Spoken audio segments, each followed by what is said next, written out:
Bom dia, boa tarde, boa noite aos guerreiros da Bravo e demais concurseiros que acompanham o nosso canal do Bravo Preparatório para Concursos Públicos. Hoje daremos início a mais uma legislação extravagante. Vimos na última aula a Lei de Abuso de Autoridade, já com as alterações trazidas, e hoje iremos ver a Lei de Crimes Hediondos, a Lei 8.072, já com alterações trazidas pelo pacote anticrime, a Lei 13.964. Pessoal, a Lei de Crimes Hediondos, ela está no tópico aí bem recente do edital publicado do DEPEN, Departamento Penitenciário Federal, lá na parte de legislação penal e processual extravagante. Como nós já vimos aí no decorrer das aulas presenciais na Bravo, já vimos em outra oportunidade, não só uma, mas em várias oportunidades, esta lei que é corriqueira em todos os concursos da área policial. Então, hoje vocês terão uma grande facilidade de avançar nela. Por quê, professor? Porque nós já vimos, nós teremos agora que revê-la por conta das alterações trazidas pelo pacote anticrime. Já deixo aqui de forma pontual que vocês não se preocupem, porque as alterações não foram lá essas coisas, porém, ela vai derrubar o candidato, caso a gente não pontue ela.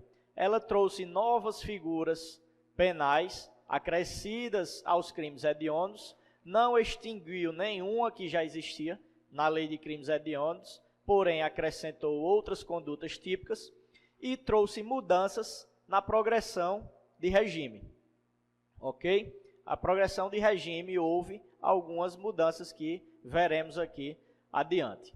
Pessoal, veja só, a Lei 8.072, que é a Lei de Crimes Hediondos, ela teve o surgimento decorrente da Constituição, o que chamamos de mandato constitucional de criminalização, previsto lá no artigo 5º, inciso 43 da Constituição Federal, que vocês vão ver aí, o nosso querido professor Julimar vai jogar na tela para lermos aí e acompanhar a aula, beleza? Veja só, o artigo 43... o artigo 5º, inciso 43 da Constituição diz o seguinte: a lei considerará crimes inafiançáveis e insuscetíveis de graça ou anistia a prática da tortura, o tráfico ilícito de entorpecentes e drogas afins, o terrorismo e os definidos como crimes hediondos, por ele respondendo os mandantes, os executores e os que, podendo evitá-los, se omitirem. Então, pessoal, nós temos aí este mandato constitucional de criminalização que fez surgir a Lei 8.072. De antemão, eu já adianto que todos os crimes que veremos aqui, nós veremos cada conduta típica dos crimes hediondos, eles são insuscetíveis de graça, de indulto, de anistia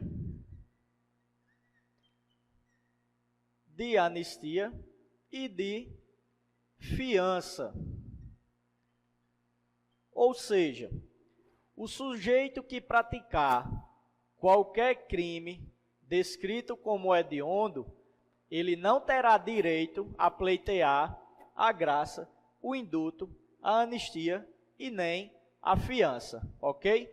Porém, nós veremos que, apesar de não caber a fiança, cabe a liberdade provisória. Cabe a liberdade provisória sem o pagamento de fiança. Ok? Apesar de você questionar aqui o professor, mas se não cabe a liberdade provisória com o pagamento de fiança, Caberá a liberdade provisória sem o pagamento de fiança? Sim. Vai depender de cada caso concreto que o juiz irá analisar e, preenchidos os requisitos, ele poderá conceder a liberdade provisória sem o pagamento da fiança, ok? Porém, nós vemos aqui que é vedado aqui esses institutos da graça, da anistia, do indulto e da fiança para os condenados em crimes hediondos ou equiparados. Não vão cair naquela tentação que as bancas adoram colocar e ainda muitos candidatos caem, de dizer que a tortura, o tráfico ilícito de entorpecentes e o terrorismo são crimes hediondos. Não. Esses três crimes, eles são equiparados a hediondo, que são o 3T, não é isso? O tráfico, a tortura e o terrorismo. Então, pessoal, para efeitos de prova do DEPEN, aí que está em andamento, prova de PRF, agente de Polícia Civil, vai cair esse básico aqui. Não vão procurar o que eu digo aos alunos, entre aspas aqui, chifres em cabeça de cavalo, que não vai cair coisas esdrúxulas, que vocês não vão fazer provas para a magistratura nem para o Ministério Público, que são provas de nível mais avançado. Então, isso aqui é suficiente para a nossa prova, ok? Então, isso aqui tudo decorre do mandado constitucional de criminalização. E aí, pessoal, nós temos 3 sistemas que classificam os crimes como hediondos. Nós temos o sistema legal, nós temos o sistema judicial e nós temos o sistema misto. Professor, e qual é cada um destes? O que significa cada sistema desses? Veja só, o sistema legal, ele diz que considera-se como crime hediondo apenas aquele rol taxativo previsto na Lei 8.072, que é o quê? Números clausos. O que quer dizer números clausos? Pessoal, é apenas o que está tipificado na Lei 8.072. Não vai existir uma interpretação analógica, sistemática, exemplificativa. O rol é taxativo. Não está previsto na Lei 8.072, então não é crime hediondo. Esse é o sistema legal. Este é o sistema adotado pelo direito brasileiro, ok? E os demais, vamos ver aqui rapidamente, mas só para efeitos de conhecimento. O sistema judicial prega que será considerado crime hediondo aquele que o juiz analisar e entender como seja hediondo. Ou seja, poderia ter casos não listados numa lei como crime hediondo e, dependendo de cada caso concreto analisado pelo magistrado, ele considerar como hediondo. Esse sistema não é adotado no Brasil. O sistema misto, ele traz, como o próprio nome fala, ele traz a junção do sistema legal e do sistema judicial, ou seja, a lei iria trazer, o legislador contemplaria um rol exemplificativo que não seria exaustivo aos olhos do aplicador do direito e quando não tivesse neste rol exemplificativo o crime taxado como hediondo, o magistrado poderia, por analogia, entender outras formas de crime hediondos semelhantes àquele rol exemplificativo. Este seria o sistema misto, que também não é adotado no Brasil. Volto a repetir que o nosso sistema adotado é o sistema legal. Então, para efeitos de prova, só vai ser considerado hediondo todos aqueles crimes listados na Lei 8.072, ok? Pessoal, uma pergunta que não quer calar. E os crimes militares? Existe crime militar de natureza hedionda? Pessoal, a resposta é negativa. Não existe crime militar de natureza hedionda. Aí você vai me perguntar, mas professor, lá no Código Penal Militar existe o crime de latrocínio, que o latrocínio é considerado como hediondo. O militar pode cometer o crime de homicídio qualificado, que é taxado como hediondo.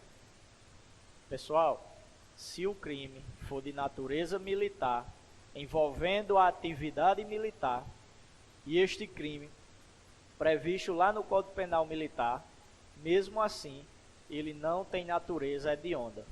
Levem para sua prova que nenhum crime militar será considerado crime hediondo, ok? Vou repetir. Nenhum crime militar terá natureza hedionda. Agora, não vão cair numa casca de banana de um exemplo numa prova, jogar como sujeito ativo de um crime de homicídio qualificado um militar sendo autor do crime, e você já dizer, não, o cara é militar, não é crime hediondo. Não. O militar, ele vai poder cometer um crime hediondo. Porém, se este crime tiver natureza militar, ou seja, for relacionado à atividade funcional de militar, seja ele no exercício da função ou mesmo na folga, mas que seja em razão da função militar, aí este crime não será taxado como crime hediondo, ok?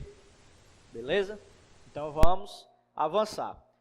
Veja só, pessoal, como eu já falei aqui, eu quero que vocês não esqueçam desses detalhes. Tanto a natureza militar dos crimes não são considerados hediondos, como também tráfico, tortura e terrorismo, apesar de não serem hediondos, eles são equiparados. Este daqui sim tem natureza equiparada a crime hediondo, beleza? Veja só, pessoal, visto isso, vamos aqui entrar ao rol taxativo dos crimes hediondos. Os crimes hediondos, eles são taxados no artigo 1º da Lei 8.072, que ela diz, são considerados hediondos todos aqueles tipificados no decreto 2848, que é nada mais, nada menos do que o Código Penal. E este artigo 1º, ele traz como primeiro crime hediondo de abertura aí do rol taxativo, o homicídio simples praticado em atividade típica de grupo de extermínio. Pessoal, o que é atividade típica de grupo de extermínio? O grupo de extermínio, ele visa não uma pessoa determinada, seja para praticar um homicídio, ou seja para praticar lesões graves que cheguem até a morte. O grupo de extermínio não visa pessoa determinada, o próprio nome fala por si. O grupo de extermínio, ele visa uma certa etnia, ele visa uma certa cultura, ele visa um grupo social, de raça, cor, de gênero. Exemplo prático, um grupo de extermínio que vise destruir, matar prostitutas, mendigos, homossexuais, um certo grupo de policiais de uma cidade. Então, pessoal, o grupo de extermínio, ele não visa pessoa determinada, mas sim um grupo, ok? Não confundam grupo de extermínio com milícia privada. Por quê? Porque o artigo 121, parágrafo 6º do Código Penal, ele trouxe uma causa de aumento de pena para o homicídio praticado por grupo de extermínio ou atividade típica de milícia. E questões de prova já colocaram a casca de banana, afirmando que a milícia, a prática de homicídio qualificado e com a pena aumentada pela milícia, será considerada crime hediondo. E esta afirmação está errada. Somente será considerado como crime hediondo o homicídio simples praticado mesmo que por um só agente, quando em atividade típica de grupo de extermínio. Ok? Existem discussões doutrinárias que, para o efeito do concurso de vocês, não vai cair essa discussão aprofundada, que não seria possível a prática de um crime na modalidade típica de grupo de extermínio, dele ser um homicídio simples. Por quê? Porque ele sempre iria cair numa qualificadora, seja por motivo torpe, seja por motivo fútil. Mas, só para efeitos de conhecimento, não é necessário nos aprofundarmos nesse contexto. O que eu quero que vocês entendam é que o homicídio simples só será considerado crime hediondo quando praticado em atividade típica de grupo de extermínio. Ok? Então vamos para outra modalidade de homicídio que é considerado hediondo. Pessoal, todas as qualificadoras previstas no artigo 121, parágrafo 2º, seja elas do inciso 1º até o inciso 7º, todas elas são consideradas como crime hediondos. Homicídio praticado por motivo torpe, crime hediondo. Homicídio praticado por motivo fútil, crime hediondo. Homicídio praticado com emprego de veneno, fogo, asfixia, meio insidioso ou outro meio cruel que cause perigo comum, também é considerado crime hediondo.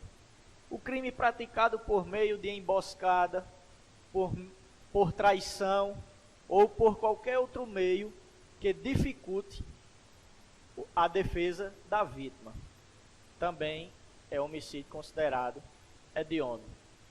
O crime de ocultar um cadáver para garantir a impunidade de outro crime, ok? Também é considerado como crime hediondo.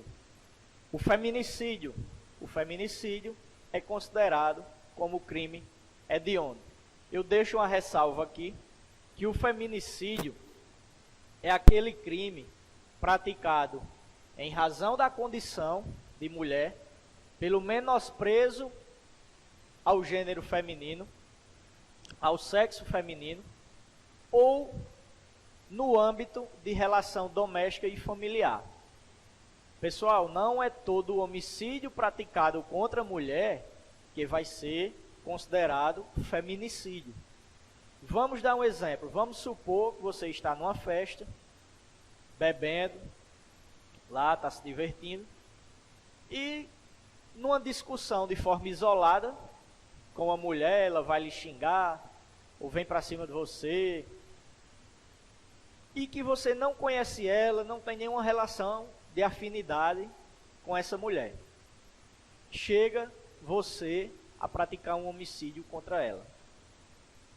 O seu homicídio não será considerado crime hediondo pela qualificadora do feminicídio.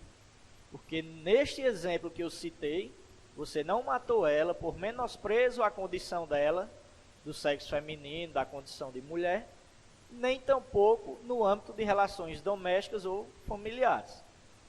Você pode incidir em crime hediondo por outra qualificadora, por um motivo torpe ou motivo fútil. Mas nesse exemplo, você não incorrerá em crime hediondo pela prática do feminicídio. Ok? Veja só. A Lei 13.864 trouxe um inciso 8º, que era o homicídio qualificado por emprego de arma de fogo, ok? De uso restrito ou proibido. Porém, ele foi vetado pelo presidente da República, ok? Então, aqui não entrou no material, aí eu já vi um material que colocou este inciso, porém este inciso está vetado, não tem aplicação, ok? Então, entendido aí que toda forma qualificada de crime, ela será considerada como crime hediondo. Porém, pessoal, vem a pergunta, que é corriqueira em prova. O homicídio qualificado, privilegiado, é considerado hediondo?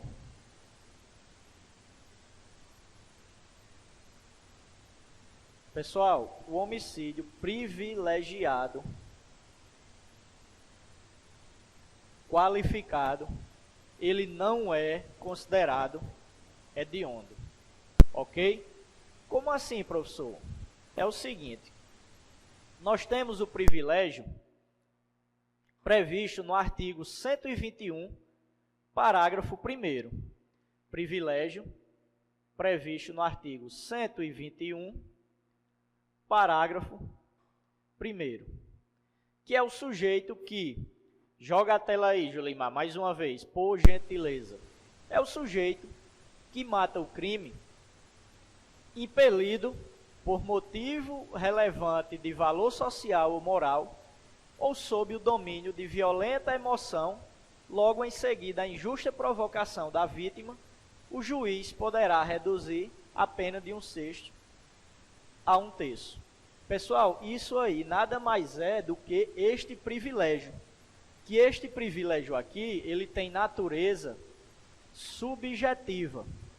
Este privilégio tem natureza subjetiva. Porém, ele só afastará a hediondez se o agente praticar o homicídio nessas condições do artigo 121, parágrafo 1º, ok? Conjugado com apenas qualificadoras de natureza objetivas. Que qualificadoras são essas? São as previstas no artigo 121, parágrafo 2º, incisos 3º e 4º, ok? Que são de natureza objetivas. Professor, não entendi nada. Calma, vocês vão entender. Veja só, quando eu falo que essas qualificadoras são de natureza objetiva, é porque eu estou dizendo o instrumento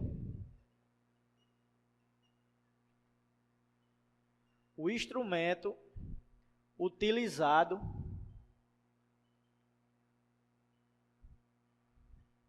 para a prática do crime.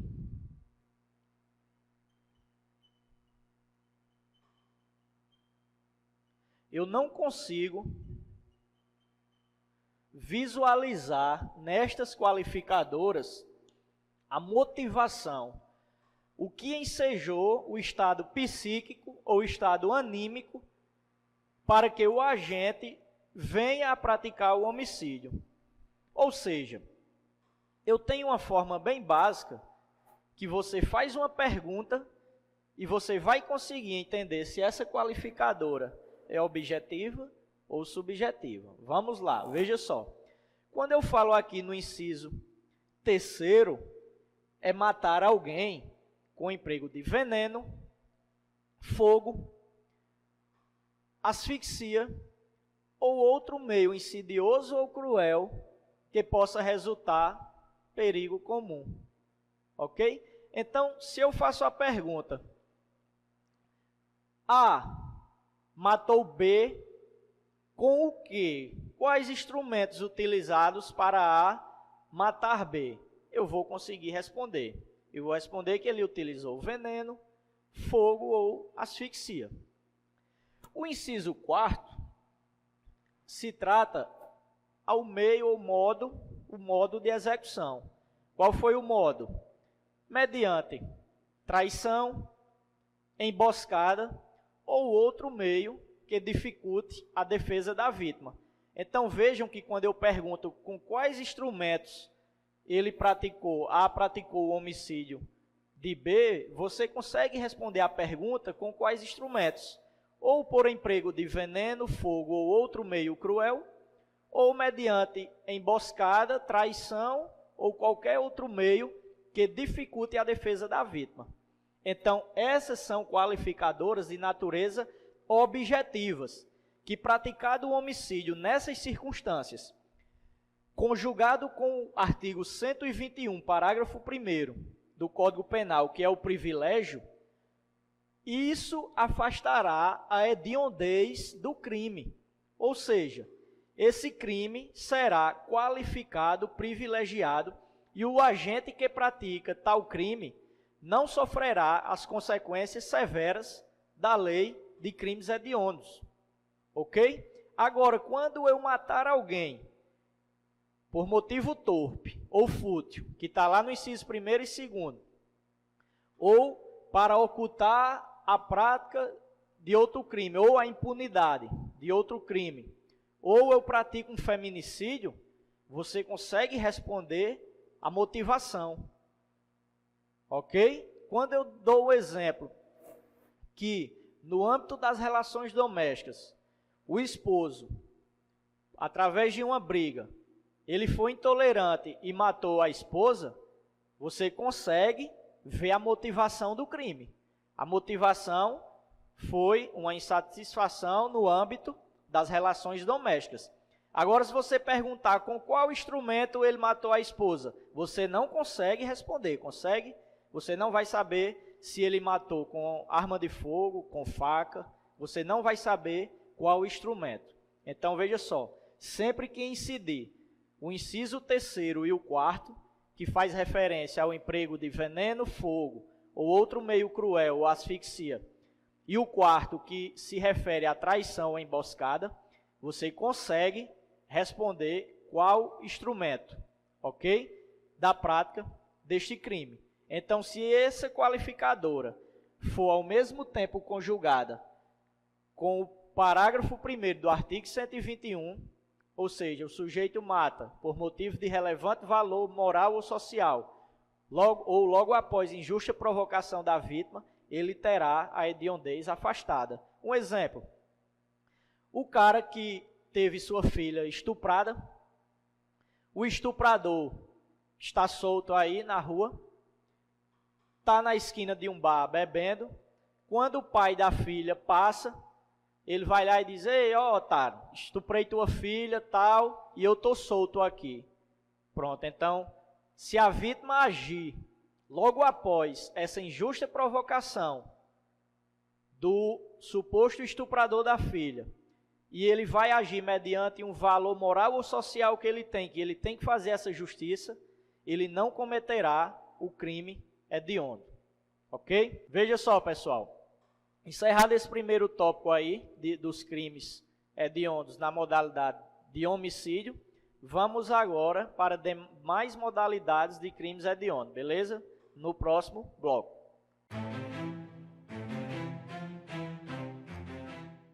Vamos lá, pessoal, para a segunda parte da nossa aulinha. Vejam só, nós temos aí a lesão corporal dolosa que cause lesão de natureza gravíssima e lesão corporal que resulte em morte.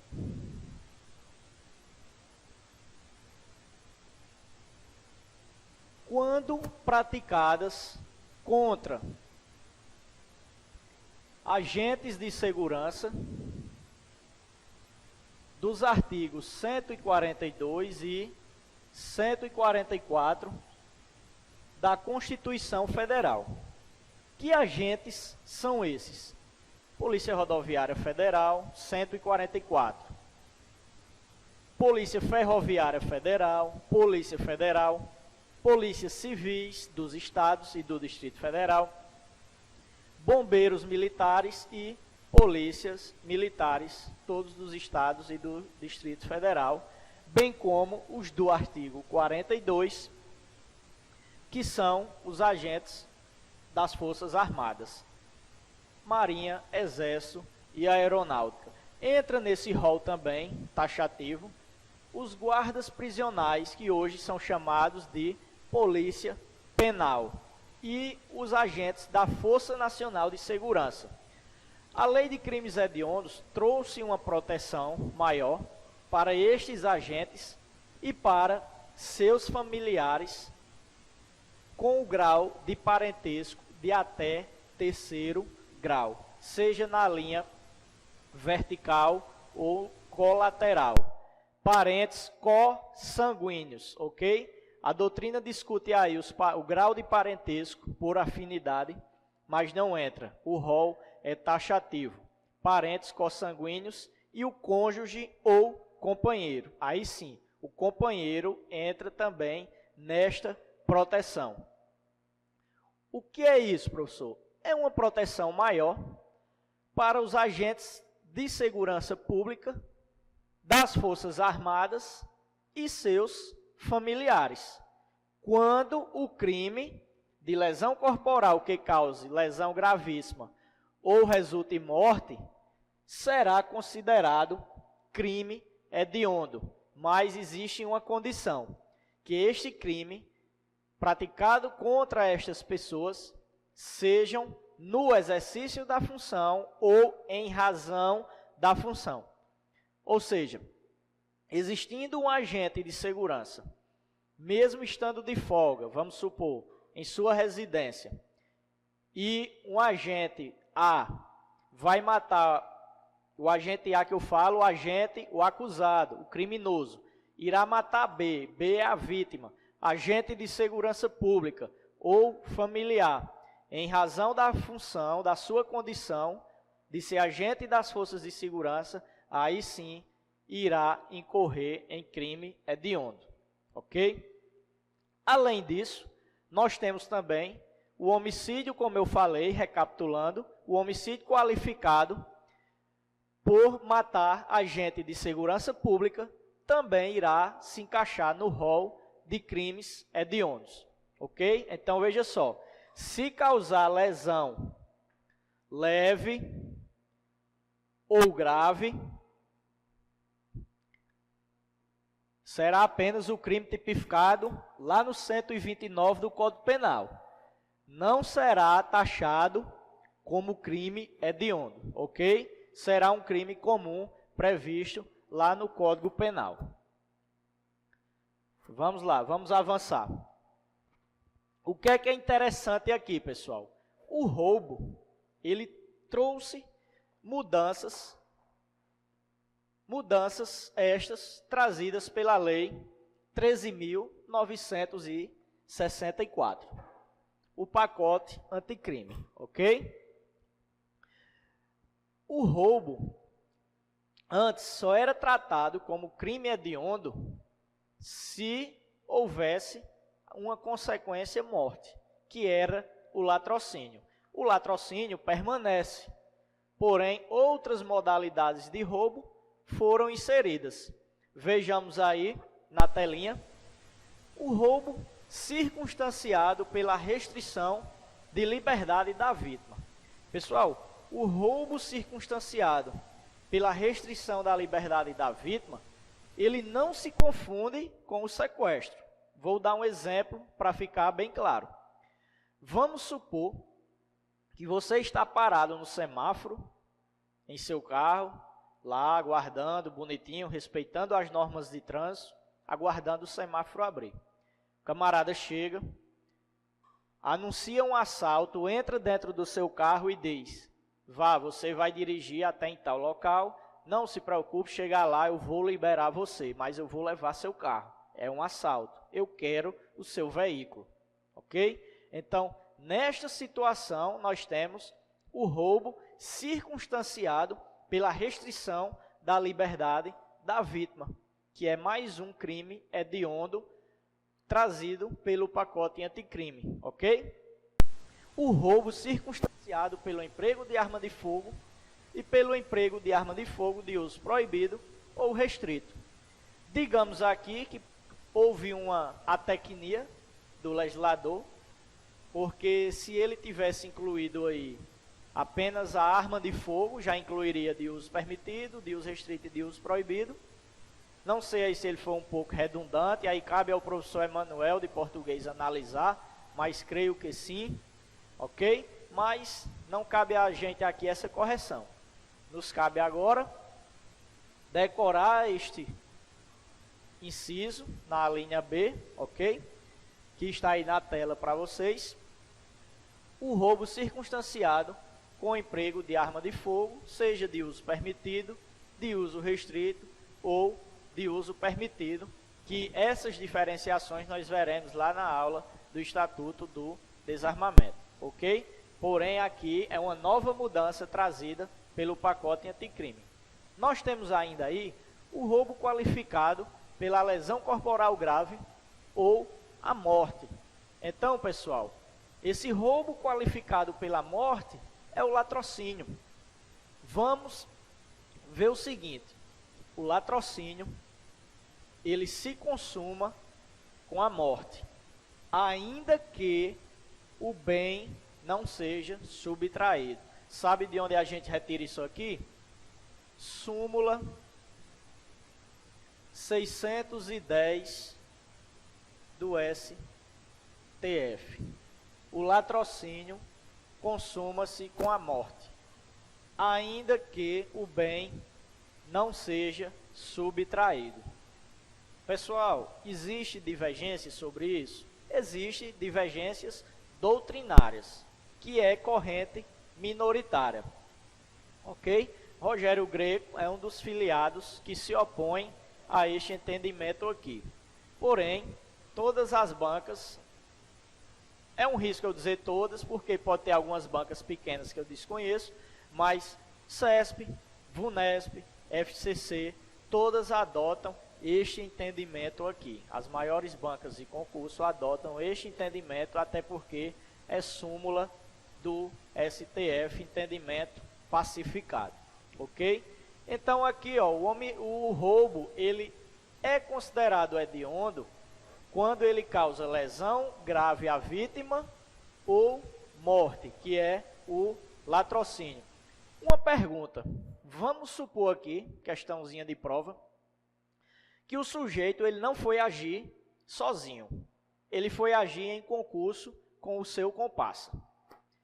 Adentrando numa loja para efetuar o roubo, os dois já estavam dispostos a matar quem estivesse no local que se opusesse, resistisse à conduta delituosa deles. Já tinham este dolo de praticar o latrocínio. Porém, o cara era ruim de pontaria. Ele era muito ruim mesmo. Ou seja, ele desfere um tiro com intenção de acertar na vítima que resistiu. Porém, ele acerta o seu comparsa. Estamos diante de um latrocínio? Pergunta. E aí, o que é que vocês acham? A resposta é sim. Nós estamos diante daquela situação lá do direito penal, na parte geral, que Pablo vai mostrar, já deve ter demonstrado a vocês, de aberratio ictus. Houve um erro aí na execução. Então, vai considerar a vontade e o dolo que ele tinha de acertar na vítima, apesar de ele ter acertado no seu comparsa. Chegando a falecer lá a vítima, vai ocorrer o latrocínio por força da súmula 610 do STF, que diz que o latrocínio consuma-se com a morte. Ok? Mais uma questão de prova em relação ao latrocínio. Na mesma situação, dois comparsas, agindo em concurso, subtrai certa quantia em dinheiro. Durante a divisão, o seu comparsa resolve matar o outro para ficar com toda grana, todo produto, proveito do crime de roubo. Pergunta: ele cometeu latrocínio porque ele matou o seu comparsa para ficar com a parte subtraída, com o valor econômico, valor mensurável. A pergunta: ele praticou o latrocínio? A resposta é negativa. Neste caso, nessa situação, vocês vão responder na prova que ele cometeu o roubo, primeira conduta lá, em concurso, os dois, e ele praticou o roubo, em seguida praticou um homicídio. Ele vai responder em concurso de crimes, ok? Nessa segunda situação, não irá existir o latrocínio, mas sim roubo em concurso com homicídio, ok? Vamos avançar. Veja só, nós temos aí na telinha a extorsão qualificada pela liberdade da vítima. Pessoal, a extorsão qualificada pela liberdade da vítima, as bancas podem querer cobrar de você devido ter uma linha bem tênue para você confundir com o roubo circunstanciado pela restrição. Em ambos os casos, tanto no roubo circunstanciado pela restrição da liberdade da vítima, como na extorsão qualificada pela restrição da liberdade, existe uma restrição do patrimônio e em ambos existe uma restrição da liberdade da vítima. Qual a diferença? É o seguinte: no roubo circunstanciado pela restrição da liberdade da vítima, a vítima não entrega a coisa. A vítima não quer entregar a coisa. Ela não contribui para a prática do crime. Já na extorsão qualificada pela liberdade da vítima, esta irá contribuir com a subtração. Exemplo, o camarada pega a vítima, leva ela até uma agência bancária, obriga ela a tirar o seu cartão do bolso, colocar uma senha. Vamos lá, coloca a senha, tire aí 10 mil reais, exemplo. Então, ela vai tirar e ela vai entregar a vítima. Diferença básica. No roubo circunstanciado, a vítima não contribui para a subtração da coisa. Na extorsão, mediante restrição da liberdade da vítima, a vítima irá contribuir para a subtração do seu patrimônio. Ok? Então, vamos lá. Essa extorsão também será considerada hedionda quando houver lesão corporal grave ou morte da vítima. Então, vamos lá. Extorsão qualificada pela restrição da liberdade, lesão corporal grave e morte. Os três casos de extorsão irá considerar crime hediondo. Ok? Veja só. Extorsão mediante sequestro e na forma qualificada. Não confundam também a extorsão mediante sequestro com extorsão qualificada pela restrição da liberdade da vítima. Na extorsão mediante a restrição da liberdade, aquela liberdade é bem breve. A restrição da liberdade é mais breve. Ele só quer que ela entregue a coisa.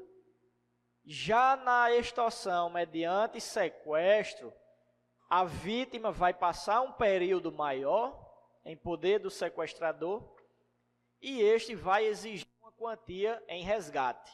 É esta a diferença.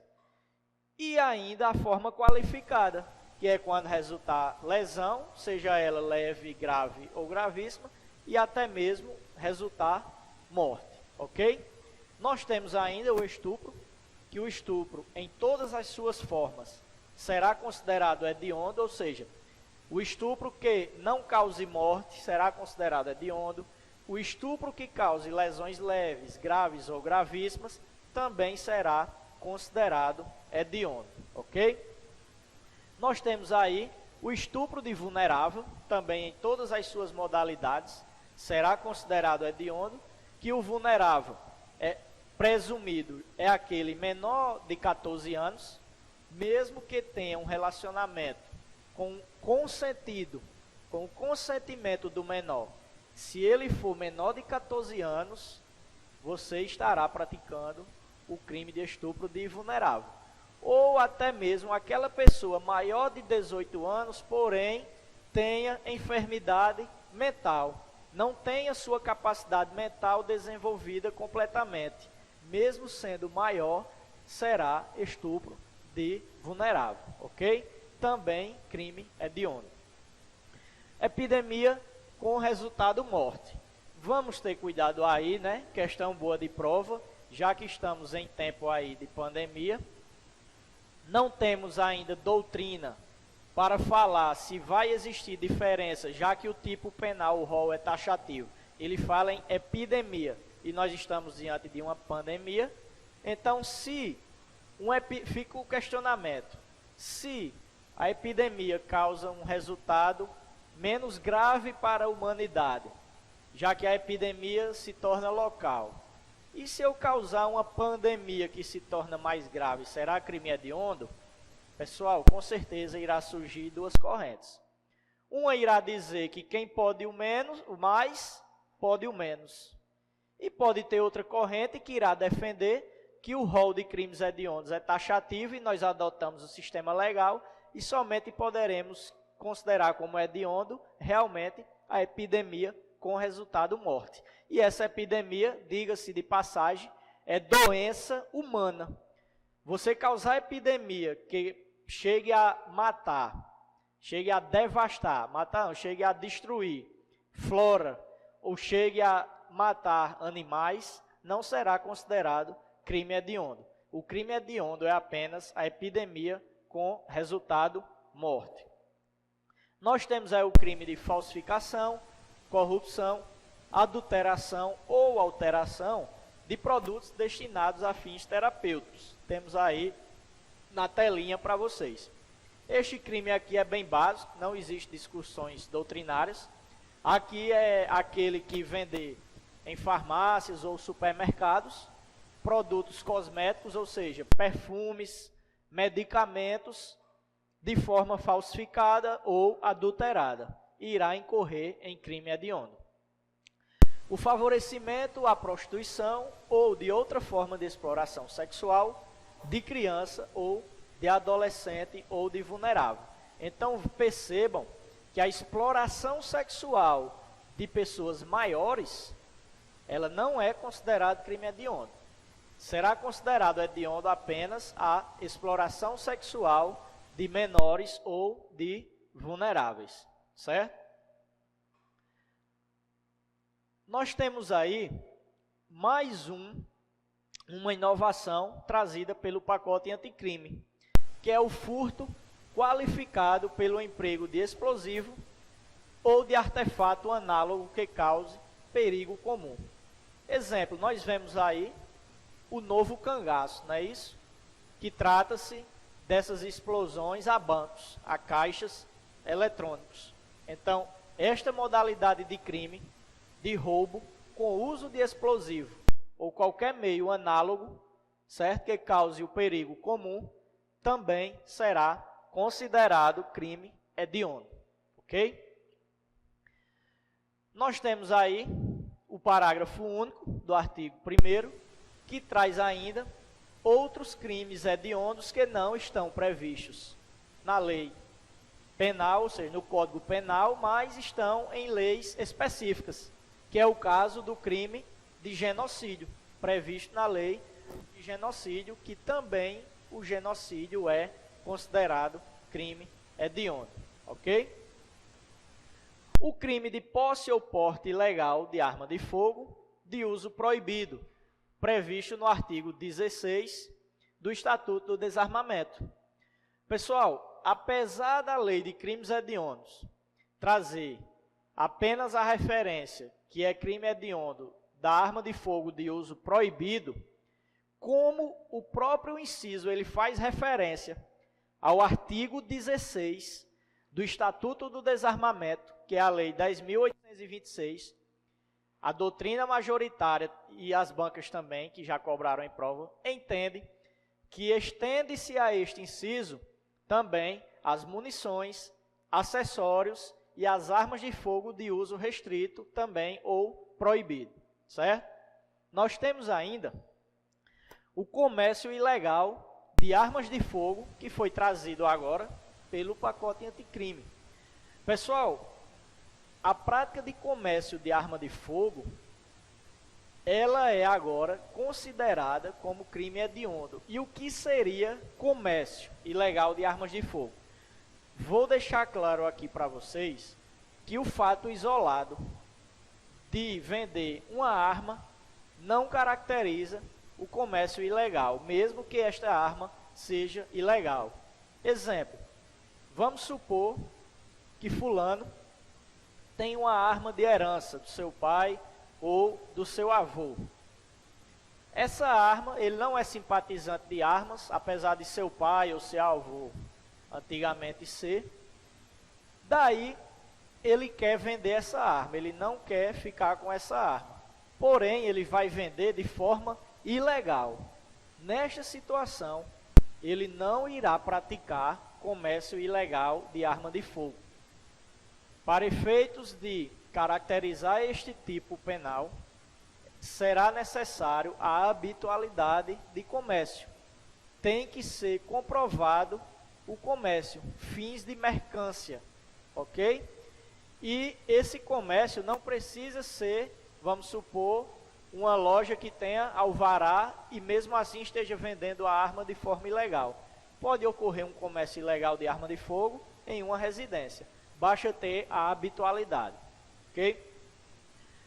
Pessoal, se o comércio ilegal de arma de fogo local é crime hediondo, que dirá o comércio internacional de arma de fogo, certo? Que é o tráfico internacional de arma de fogo, acessório e munições. Também é crime hediondo.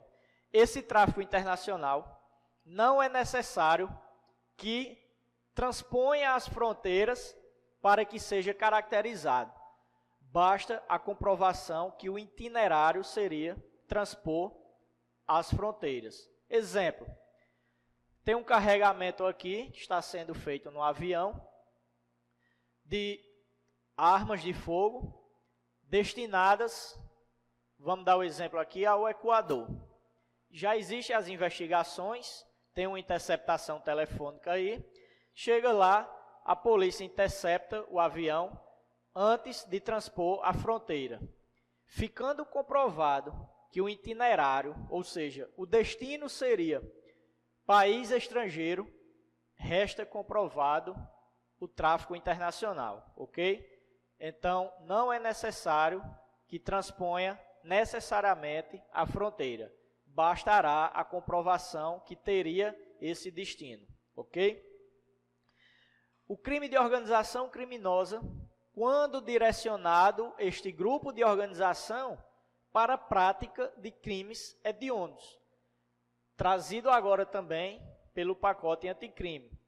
Ou seja, não necessariamente será considerado crime hediondo apenas a junção, apenas a criação da organização criminosa. Será necessário que esta organização criminosa tenha como finalidade a prática de crimes hediondos. E só para relembrar, vocês não confundam organização criminosa com associação criminosa e nem com associação para o tráfico. Vamos recapitular aqui, veja só. A associação para o tráfico. Associação para o tráfico. Será necessário o quê? 2 ou mais pessoas. Não precisa ser de forma reiterada, ou seja, apenas uma única conduta, a primeira vez, vou traficar com um amigo meu, apenas a primeira vez, não precisa que seja de forma reiterada para caracterizar a associação para o tráfico, ok? Previsto lá na lei de drogas. A associação criminosa prevista lá no 288, que antes era conhecida como quadrilha ou bando, e agora houve mudança, é necessário que tenha 3 ou mais pessoas e que seja de forma reiterada reiterada para a prática de crimes.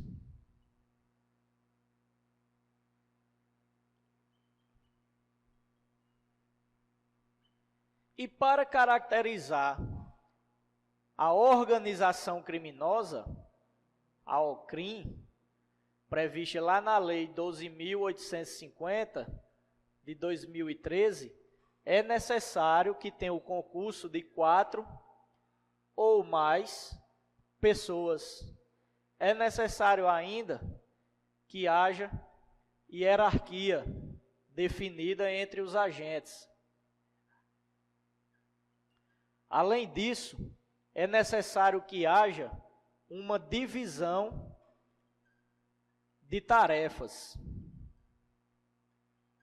Estou colocando aqui de forma abreviada. Divisão de tarefas. É necessário que estes crimes tenham pena igual ou superior a 4 anos. E quando tiver caráter transnacional, ou seja, quando esta organização criminosa tiver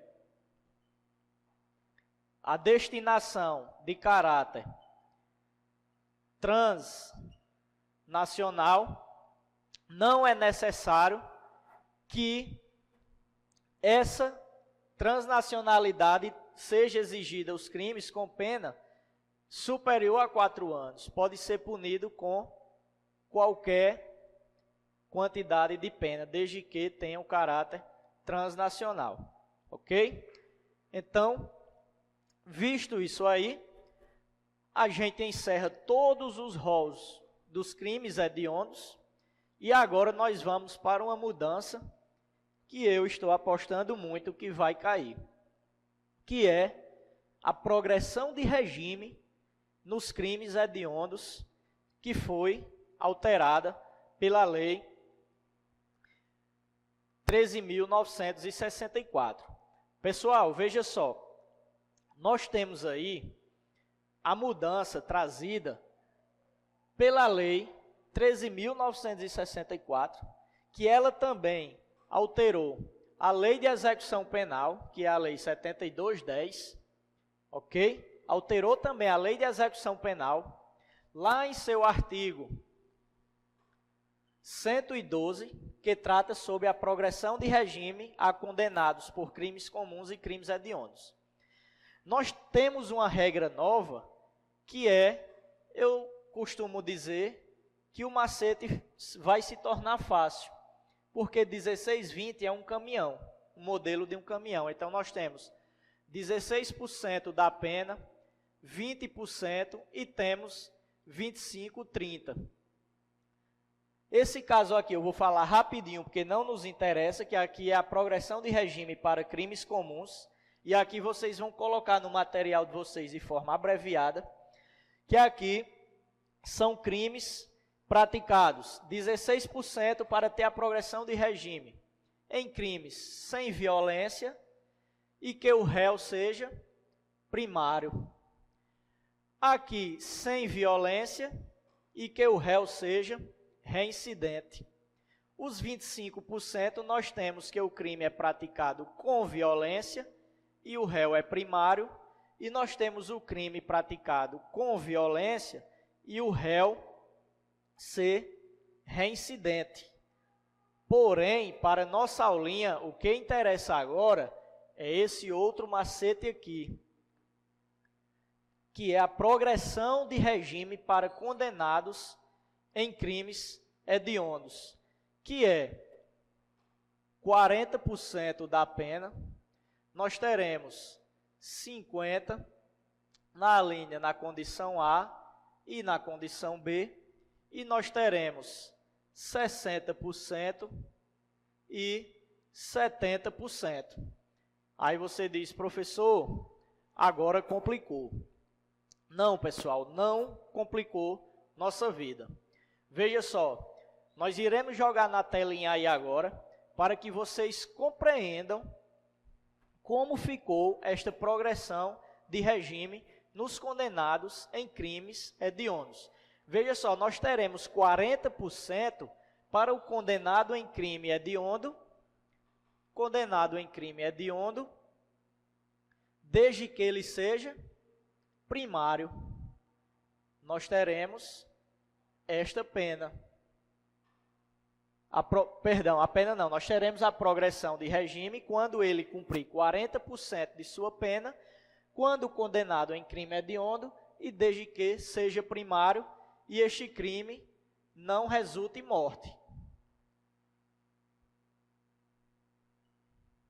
Não resulte morte. Nós teremos, pessoal, a segunda condição, que o condenado deverá cumprir pena de 50% quando condenado em crime hediondo, joga na telinha aí, veja só, prestem atenção, quando condenado pela prática de crime hediondo, com resultado morte, se for primário, veja só a primeira condição, condenado em crime hediondo, com resultado morte.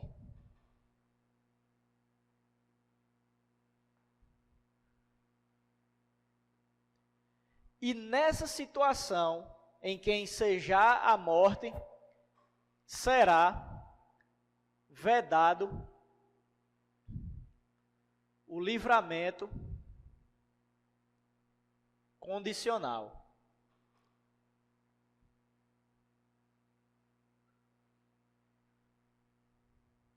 Ok? E a segunda situação, pessoal, será, vejam aí, confiram na telinha de vocês, será quando ele exercer o comando, mesmo que de forma individual ou coletiva, de organização criminosa. Ou seja, quando o sujeito participar de organização criminosa e este exercer o comando, vou dividir aqui para não misturar as situações, quando ele exercer o comando individual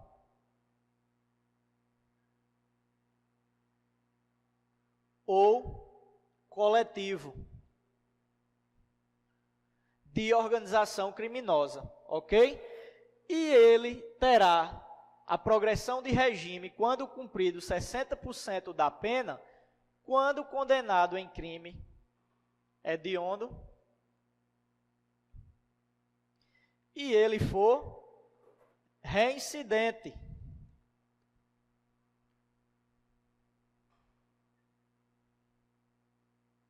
Ok? Então, esse aqui é mais fácil. E ele terá sua progressão quando cumprido 70%, quando ele for reincidente em crime hediondo ou equiparado com resultado morte. Crime hediondo,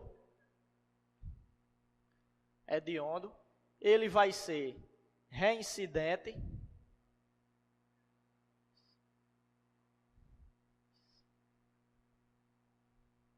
e causar resultado morte. Aqui também será vedado o livramento condicional.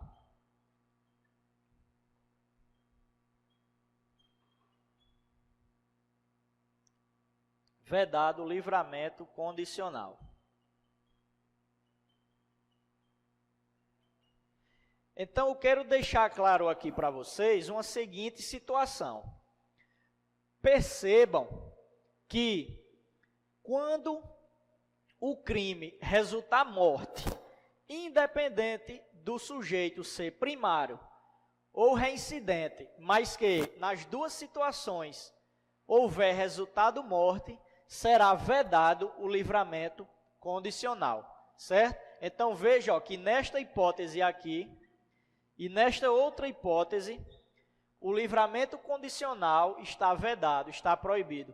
Professor, e a lei do pacote anticrime alterou o livramento condicional, previsto lá no artigo 83 do Código Penal? Não, o livramento condicional continua, mais de 2/3 para quem praticar crimes hediondos, ok? Mais de 2/3, prestem atenção. As bancas costumam tirar o mais de 2/3 e dizer que é cumpridos 2/3. Está errado.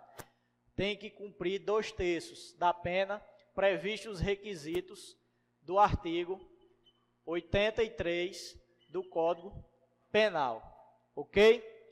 Pessoal, espero que seja satisfeita essa aula. Podem ter certeza que o que tem aqui já é suficiente para a prova aí, que muitos alunos irão fazer do DEPEN, que está prevista aí para setembro. Deixo aqui a minha satisfação, um agradecimento à galera aí da Bravo, a pessoa de Lucarene, Julimar na técnica e todos os demais professores e colaboradores da Bravo, alunos que nos ajudam aí também de forma direta e indiretamente, e o segredo é esse.